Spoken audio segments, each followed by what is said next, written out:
What's good, everyone? Welcome back to the show recap with Mo, where we're getting ready to get into a brand new episode breakdown of Tyler Perry's Ruthless. But before we get into this thing, make sure to like and subscribe to this channel so you don't miss shit in it that's going down, alright? So the episode we're getting ready to get into is for season 4, episode number 17, titled Crossing the Lines. Now the synopsis states, Ruth teaches Bridget a lesson when she threatens her. Marva's plan to sabotage Ruth backfires, and Malcolm tries to convince Peter to help him escape. Now that we got that out of the way, let's go ahead and get into this thing. Alright, so we kicked this episode off with the elder mother and River. So let's go ahead and recap real quick what happened previously in the last episode. So as we all know, River is scared to death about what Peter is going to convey to the highest if the highest has the opportunity to go into the punishment trailer and ask him what's up. What do you know? Who you been working with? You know, the normal interrogation, right? So anyhow, now we see the elder mother interrogating River because she found him hiding out behind the canisters in the closet. So she was like, what are you doing in here? And he was like, oh, elder mother, I just came because I was trying to work up my nerves. And she was like, work up what? My nerves, elder mother. I was just trying to tell you how much that I love you and I admire how much you take care of the highest. And she was like, you lying to me. He was like, no, I'm actually just telling you how much I love you and all of this stuff. And she was like, no, you ain't here trying to steal. So long story short, like, I ain't even gonna hold y'all, man. It was crazy because the elder mother uses this opportunity. She knows this guy, this young man is not interested in her. But what she wanted to do is use this opportunity to see how far she could push him, right? Because initially, she was like, look, I'm going to call the highest. And in fear, River grabs onto her breast, right? And she was like, oh, let go of me, boy. I'm sorry, y'all. It was so crazy. I wish I could play it right here, but it was so crazy. And she was like, let go of me. So he lets go of her. And then she turns around and grabs this man down in the love below. And she was like, you're not even up. He was like, elder mother, I am up. And she was like, oh, that's it. Man, I can't. And he was like, yes, I'm up. And she was like, oh, okay. So she was like, look, if you really love me, like you say you do, like you're in love with me, prove it to me by getting down on your knees. And I was like, hell to the no, River. Man, she been walking around all day with that, man, with that robe on, But he goes down, and she closes that door behind it. And River goes down. Let me get myself together. So River goes down, right? So for just a brief moment, he's down there. And then she tells him, boy, get up. Get up. She was like, what is that? So now River is sitting up here crying like I am literally doing this daggone recap. And, you know, she was like, what the hell are you crying for? And he was like, well, you know, I just wish that I could have done better. She said, me and me. She said, you and me both.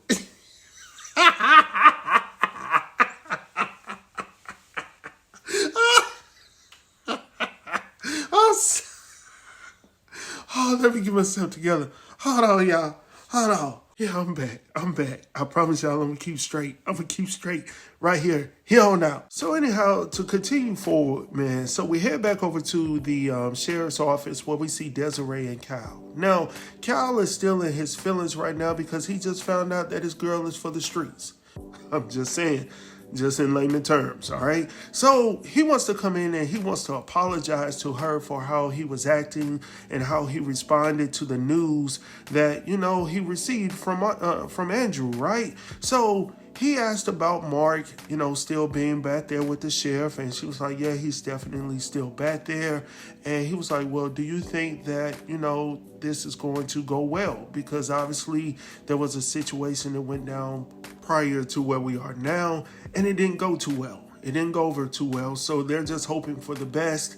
Cal is like, he wishes that they had cameras or some type of technology back there so they can overhear the conversation. But she was like, well, that's actually in the warrant that they're still waiting to be approved and signed off on. So anyhow, going on from there, we head back over to the compound where we see Ruth and Bridget. Now, Ruth is coming over to Bridget to talk to her because she had conveyed to, Louis that she would do that. So when she goes over to the trailer, she sees Bridget crying her eyes out over the fact that Louis was getting his groove thing on over there in the closet. Like, what is it about these folks in the closet in this episode?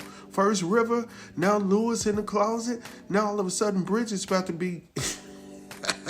Let's go ahead and get into it. So Ruth is like, what in the hell is wrong with you? She was like, don't talk to me. And the next thing you know, Ruth was putting hands... And then she has the audacity to say to Ruth, like, don't you put your hands on me again. And, Ruth is the wrong person. She's desperate right now. She doesn't know where her daughter is. She's under stress. She's having to, give the cookie over here to the highest when she really doesn't want to give it to him. And she really wants to get away from her, but she can't leave her daughter right now. And right now, you messing around with the right one. Because after she told Ruth that she found Louis over there in the outhouse with old girl on his genuine, Ruth is like, okay, so what's the problem? She was like, I'm telling every daggone thing. She was like, what do you mean? She was like, I'm telling the highest everything. Don't play with me. And I'm going to tell Viacom as well. And she was like, so what do you mean by that?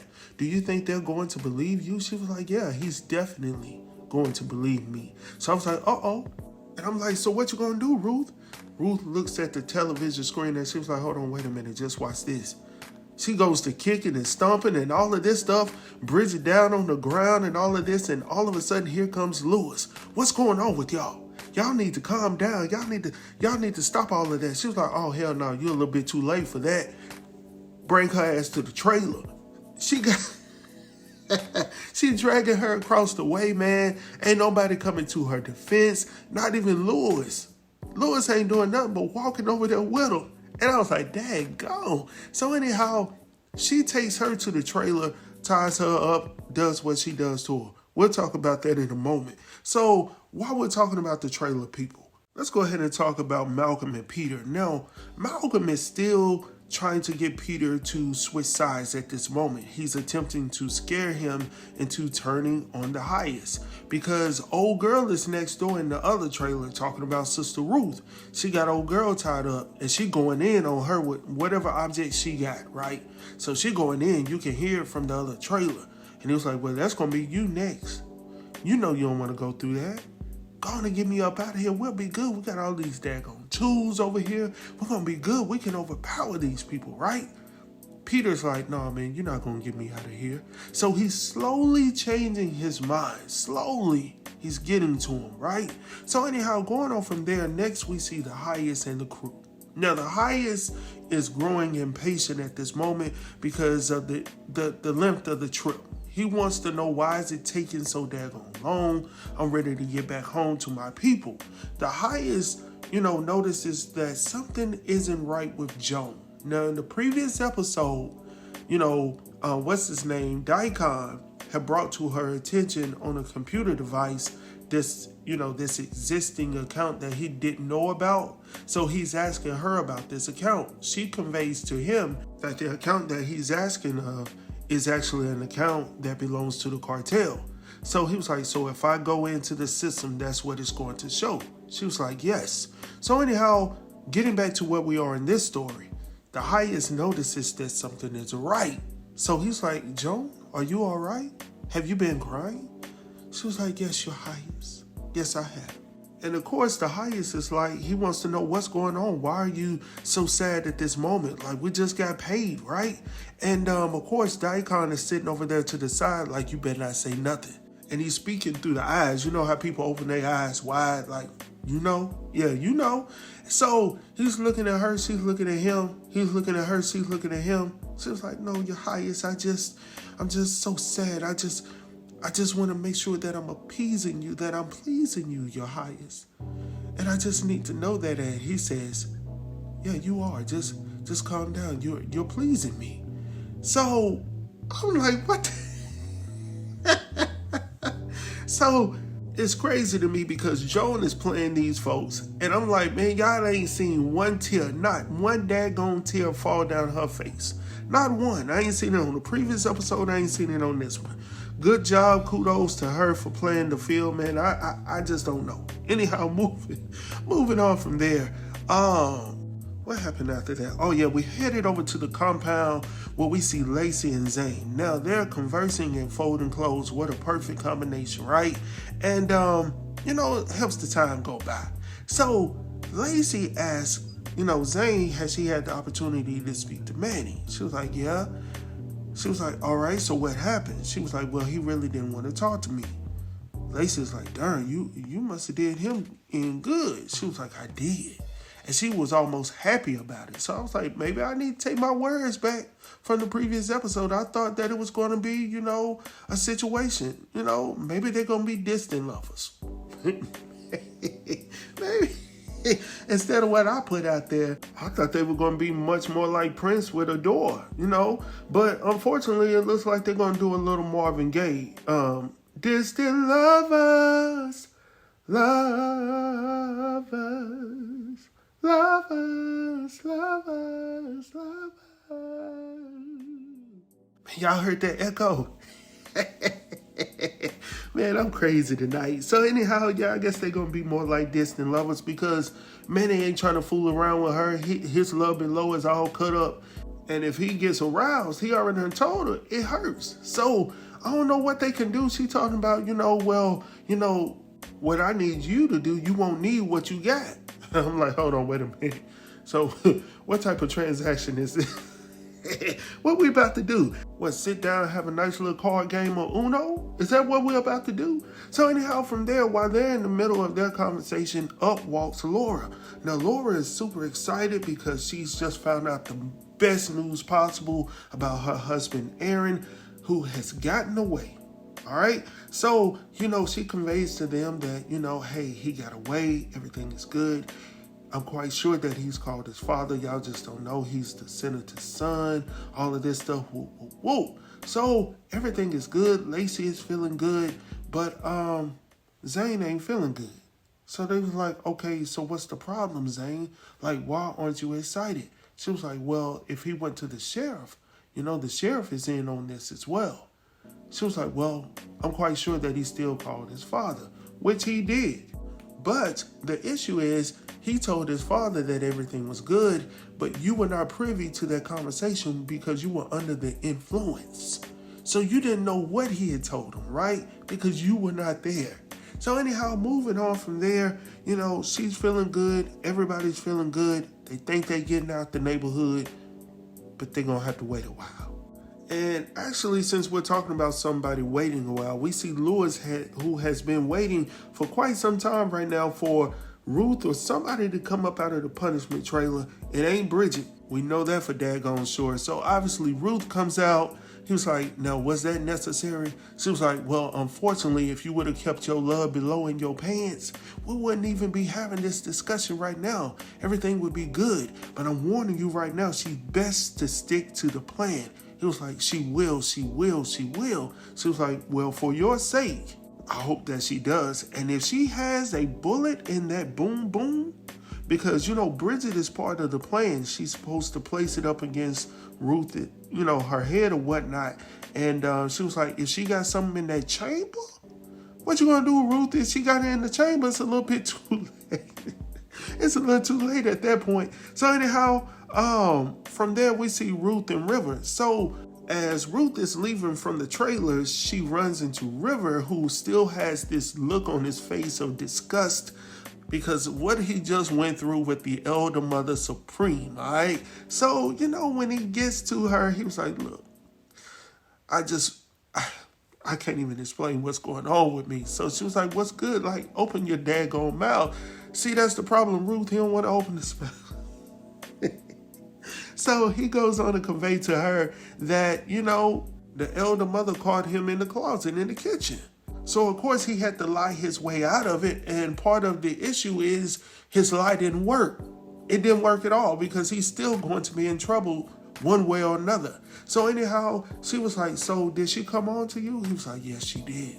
And she was like, that's good. Maybe we can use that. Now, going back to that scene in the earlier part that I did not talk about because I wanted to save it for now, the elder mother was like, did Ruth put you up to this?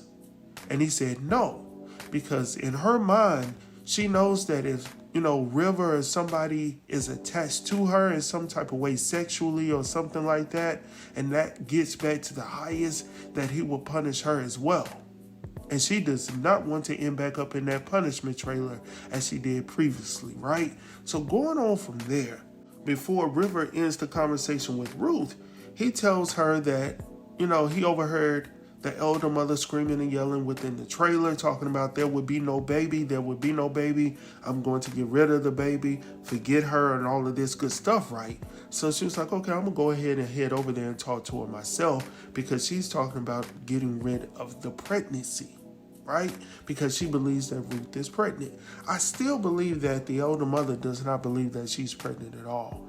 With her, educational background, I just do not believe that. And quite frankly, I do think that the elder mother is on to Ruth in some sort of way.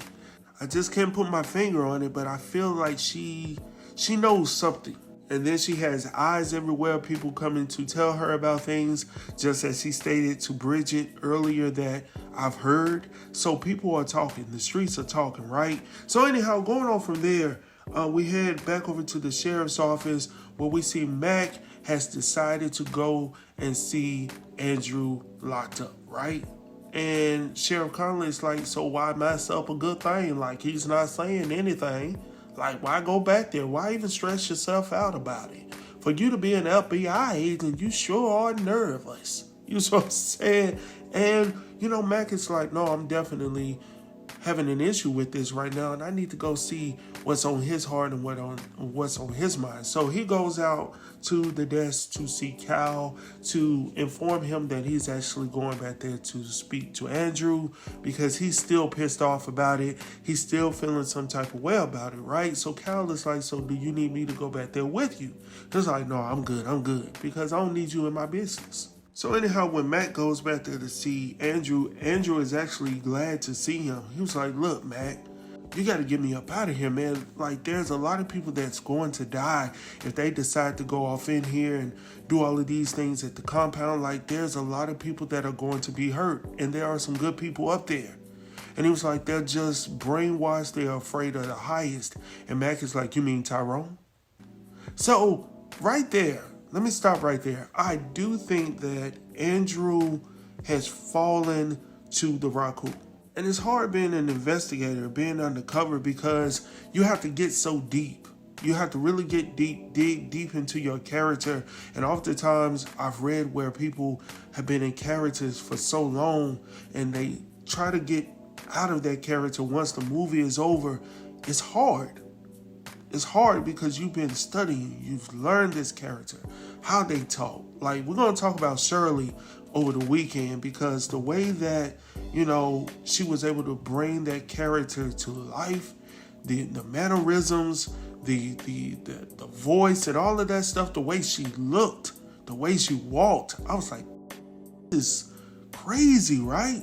So, yeah, we're going to talk about that over the weekend, all right? That's going to be my movie of the weekend. So, yeah, Andrew's like, look, man, we need to work together. That's some BS that they telling you. I would have never told them that and all of that good stuff, right? So anyhow, as they're leaving, as one is leaving, and of course, we're not talking about Andrew. So, as Mac is getting ready to leave, all of a sudden we see Desiree leaned up on the door. And she walks over to Andrew's cell and she was like, would you mind telling me about Deputy Polk? Now, in the previous episode or so, we saw where she got shot. Now, we're not sure if she's unalived or not. But what we do know and what we did see is that she got boomed from the back. All right, that's it. And that's all we know. So anyhow, going on from there, next we see Ruth and River. So River tells her that they have additional security around the Highest's trailer, one in the front and then one in the back, right? So now Ruth is like, okay, so now they're getting smart on us. And she tells River, don't worry about it. It'll be taken care of. So anyhow, when she gets over there to the kitchen, the elder mother is actually working on the sandwich at this moment, folding it up real nice and neat. I was like, ooh, oh, she got something. That's a strong sandwich. That's I don't want none of that. That bread is strong.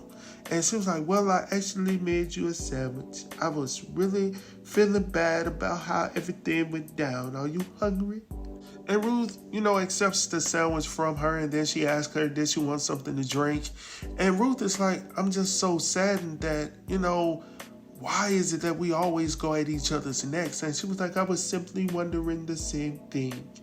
Oh, by the way, would you happen to want something to drink? I can make you something, and I'm actually making something else for you as well. Like what, a grave? Like what you getting ready to do with that strong sandwich? No, I don't want that. No, I don't want that. No, that's a little bit too heavy for me. But anyhow, she was like, well, you go ahead and eat it with me, because if not, I'm going to take it to the highest. She was like, oh, no, go ahead and eat it here. Go ahead and eat it here. And as Ruth is constantly trying to walk up out of the room, the elder mother is like, okay, what are we doing? What are you doing specifically? Do you think me trying to poison you? She was like, well, I don't know.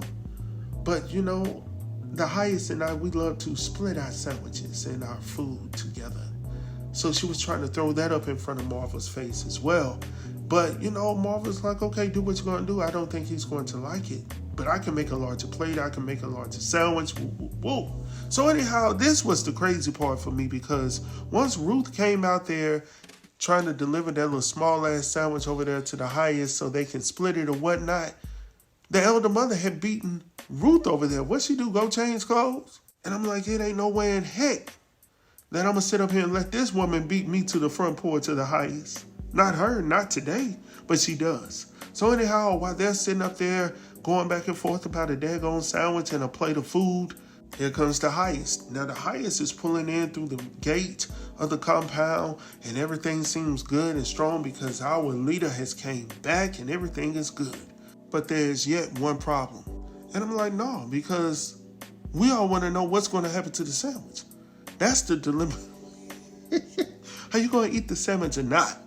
No, he says, no, I'm definitely not going to eat that. I'm going to actually go with what she got over there on that tray. So anyhow, going on from there, we see Joan and Ruth having a conversation about what transpired over the trip. Of course, she was like, look, I really don't want to get into all of that. He got this amount of money. Woo, woo, woo. She also tells Ruth that she knows where her baby is. And she was like, where is she? Like, what is the address? And of course, Joan is like, well, he didn't give me all of that. I'm just telling you the words and all of that stuff that I was able to overhear. But then she also tells her that, she also heard the conversation between Viacom and the sheriff, conveying to them that, they were able to apprehend Aaron. They left him in a car. They're supposed to go back and pick him up. Woo, woo, woo. Anyhow, going on from there, because we know Aaron is no longer in there, I just hope that he's walking out there on the road and not within the woods. I don't even know why he was running across the woods when them old dudes found him in the previous episode. And all I'm saying is I'm just not too sure about what he's about to get into. I'm just being honest. So going on from there, though, we see Ruth coming up to River. Now, this time, 3 times the charm, right? Because now she's giving him that strong sandwich to give to Peter directly over in the punishment trailer. The only problem is when he gets to the punishment trailer, Peter doesn't want to have anything to do with him. He don't even care right now that he got food in his hands or anything. So while he's going back and forth with Peter, Peter's like, look, man, I don't even want to go through this, because before River gets over there to the punishment trailer, your boy Peter was sitting over here knocking that little sleeve off or whatever, because I don't know how he was able to get out of everything else, even though he only had one tied on. So I'm just not, I'm just not for sure. But anyhow, while he's still going back and forth in a deep argument with, Peter, maybe Peter was trying to distract him so he would not hear, the metal moving or anything like that. So while he's still going back and forth with Peter, he needs to look around in his surroundings. I always tell people to look around in your daggone surroundings, because you never know, that could save your life. And right here, he could have gotten up out of that trailer real quick, talked through the door, because neither one of y'all Negroes going to bamboozle me. I'm just saying it. And that's exactly what happened. Malcolm jumps on him. And I'm like, Dad, go on, River. Like, you should be able to move faster than that. Old boy been sitting in the chair for hours upon hours and hours. Days upon days and days. And you see what I'm saying? So what in the hell is going So anyhow, Malcolm jumps on him. He's screaming for help. Peter's like, man, shut up. And that's pretty much the end of the daggone episode, y'all. I hope that you guys have enjoyed this one. With that being said, like I said, make sure to like and subscribe. Make sure to like and subscribe. Man, y'all know I'm crazy, man. And it's late at night. Let me get my tail up off of here, man. Thank y'all for listening. Talk to y'all soon. Peace.